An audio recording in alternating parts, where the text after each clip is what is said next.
Assalamualaikum warahmatullahi wabarakatuh. My name is Nurnai Batrisha binti Khairul Razi.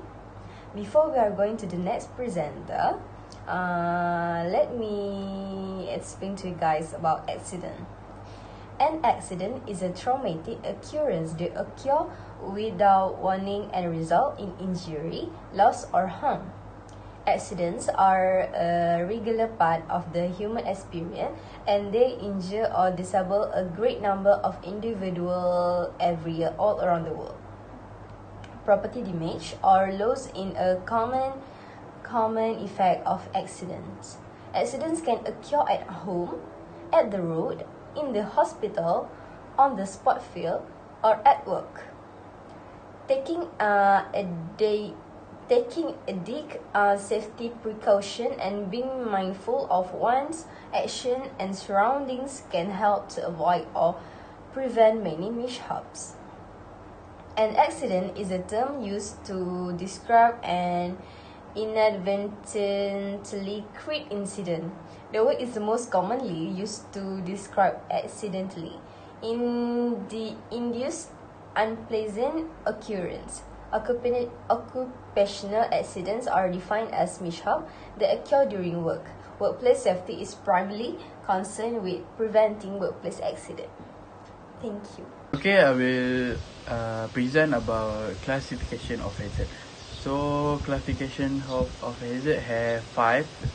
First one is physical, chemical, biological, and ergonomic, and last one psychosocial hazard.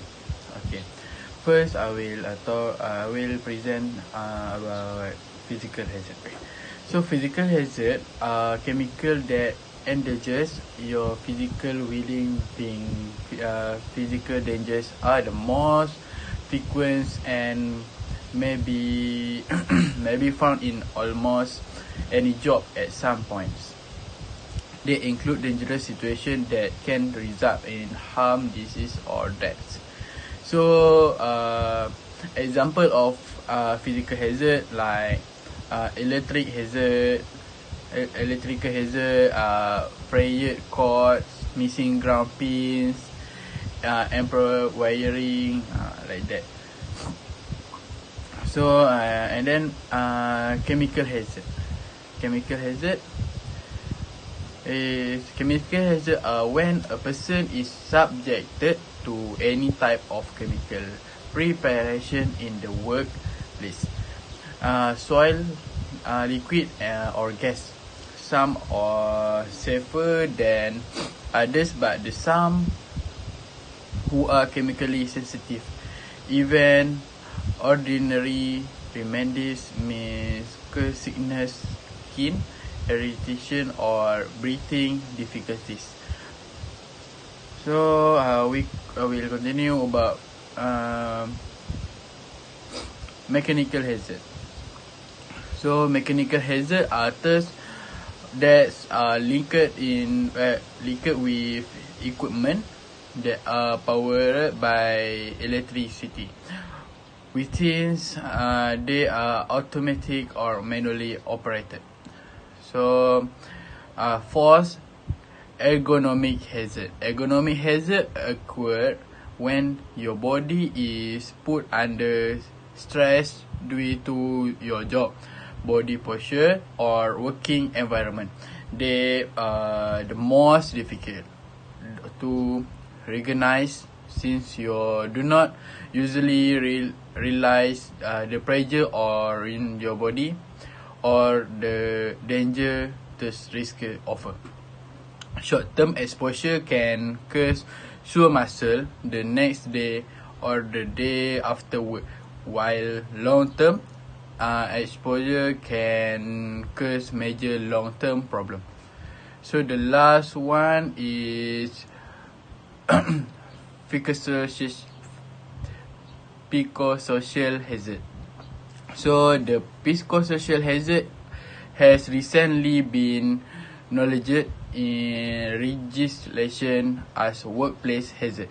This type of hazard relate to mental health and behavioral disorder.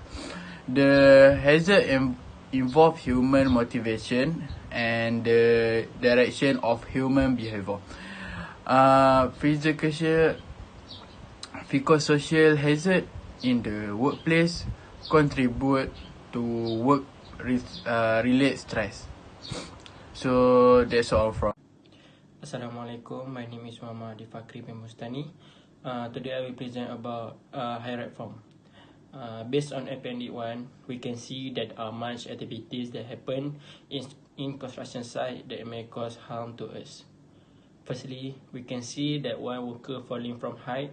As we know, this is working at a high hazard that may affect to injury or fatal.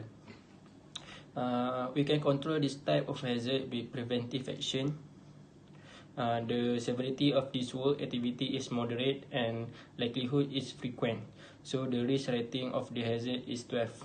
I recommend to measure this with engineering control. Engineering control mean of we hired the specialist of the work to analyze and to observe the working place. Next, we can see that workers are exposed to inhalation of toxic gas. This is known as chemical hazard that may affect the difficulty of breath. We can control this by detective to always observe the task. The severity for this hazard is major and likelihood is remote. So the risk rating for the hazard is 8. Recommend control measure by substitute the place of this job to the more special place. Next, work activity that we can see is hit by vehicle. This activities is known as physical hazard. This hazard may become serious that might cause broken bones or fatal. Current risk control that we can use is corrective by correct the mistake so that it does not happen again. The severity for this job is major and likelihood is rare. So the risk rating is 4. Recommended control measure is by engineering control by hired a specialist to observe the job carefully. Other than that, we can see the work activity that brick falling to worker from above. This is also physical hazard that might cause injury or fatal. Current risk control is by detective. Hire a good safety and healthy officer to always check up the job. The severity for this hazard is major and likelihood is frequent, so the risk rating is 16. The recommendation to this hazard is wearing a proper PPE such as safety boots and safety helmet. The last one we can see is buried under falling structure. This hazard is its confined space. This might cause injury or fatal. The current risk control is by directive. That means we need to move the place of this job to another site that more safe. The severity of hazard is moderate, likelihood is rare, so the risk rating is 3. The recommendation to control is by isolate. We need to change the workplace to more safe place. So I will present about discussion. Construction safety management begins with hazard identification. Unrecognized risks are the most difficult to control. For a building project in the nuclear sector, the maximum danger identification levels were determined to be 0.899 to 89.9%. This leads to the introduction of total safety, an information technology IT solution for construction project safety management, and in particular, a module inside total safety aimed to assist construction people in developing method statement with enhanced danger determined levels. The conclusion. From the preceding conclusion, it is evident that the pharmaceutical company must address safety issue, not just for the sake of its workers or property, but also for the sake of the surrounding environment. The key 5 criteria for creating a comprehensive work environment in the sector are the source of protection risk assessment, control method, preemptive action, and a contingency plan.